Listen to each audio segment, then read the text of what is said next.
ಲಕ್ಕುಂಡಿ ಈಗ ಬೇರೊಂದು ಲೋಕ. ಮಣ್ಣಿನೊಳಗಿಂದ ಹೊರಬಂದ ಇತಿಹಾಸ. ಕಲ್ಲಿನ ತುಂಡುಗಳಲ್ಲಿ ಮಾತನಾಡುವ ಕಾಲ. ಉತ್ಖನನದ ಆಳದಲ್ಲಿ ಅಡಗಿದ ಶತಮಾನಗಳು. ಮಕ್ಕಳ ಕಣ್ಣಲ್ಲಿ ಹೊಮ್ಮುವ ಕುತೂಹಲಗಳು. ಆದ ಕಟ್ಟಿಮನಿಯವರ ಮಾತುಗಳಲ್ಲಿ ಜೀವಂತವಾದ ಪಾಠ. ಲಕ್ಕುಂಡಿಯ ನೆಲದಲ್ಲಿ ಇತಿಹಾಸವೇ ಶಾಲೆಯಾಯಿತು.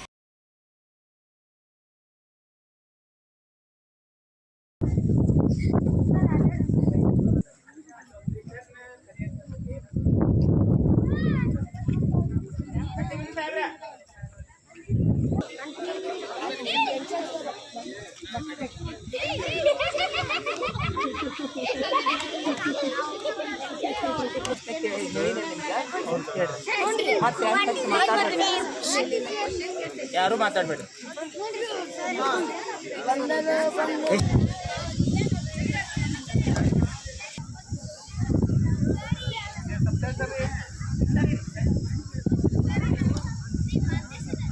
ಕರ್ರಿ ಅಂತ ಹೇಳಿ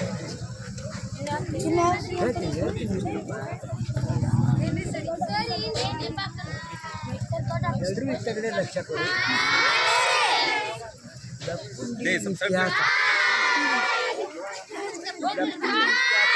ಇತಿಹಾಸ ನಮ್ಗೆ ಗೊತ್ತಾಗುತ್ತೆ.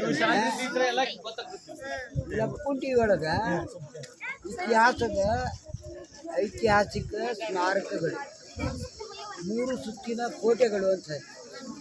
ಜೊತೆಗೆ ಇದನ್ನು ಆಳಿದಂಥ ಚಕ್ರವರ್ತಿ, ಆ ಚಕ್ರವರ್ತಿ ಇಂದ ಪ್ರಾರಂಭವಾದಂಥ ಇತಿಹಾಸ ಆದಿ ಮಾನವರು ಬಂದು ಇಲ್ಲಿ ನೆಲೆಸ್ತಾರೆ.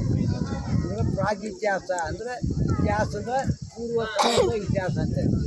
ಒಟ್ಟಾರೆ ಇತಿಹಾಸ ಯಾಕೆ ಓದಬೇಕು, ಯಾಕೆ ಇತಿಹಾಸ ತಿಳ್ಕೋಬೇಕಂದ್ರೆ ನಮ್ಮ ಮನೆತನದ ಇತಿಹಾಸ ನಮ್ಗೆ ಗೊತ್ತಿರೋಂಗಿಲ್ಲ. ಅದನ್ನು ನಮ್ಮ ಮನೆತನದ ಇತಿಹಾಸ ತಿಳ್ಕೋಬೇಕಂದ್ರೆ ಹೇಳೋರು ಅಂತ ಬಂದು ಹೇಳ್ತಾರೆ. ಆ ಹೇಳೋರು ಬಂದಾಗ ನಿಮ್ಮ ಮನೆತನದ ಇತಿಹಾಸ ಪೂರ್ವಜರಿಗೂ ಹೇಳಿ ಕೊಟ್ಟಂಥ ಕಾಳು ಕಡಿಯನ್ನು ಕೊಟ್ಟಂಥ ಸ್ವಲ್ಪ ಹಣವನ್ನು ತೊಗೊಂಡು ಹೋಗ್ತಾರೆ.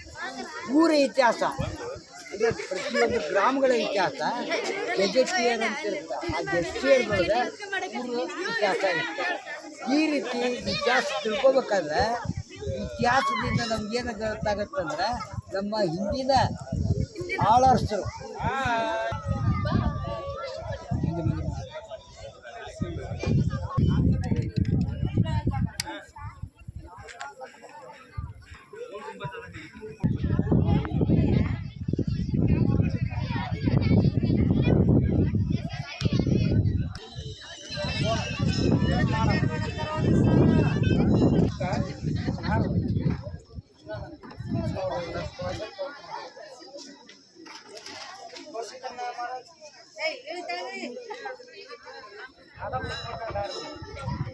ಇಲ್ಲೇ ಇದೀನಿ ನೋಡಕ್ಕೂ ಕೂಡ ಒಂದು ಕೂಡ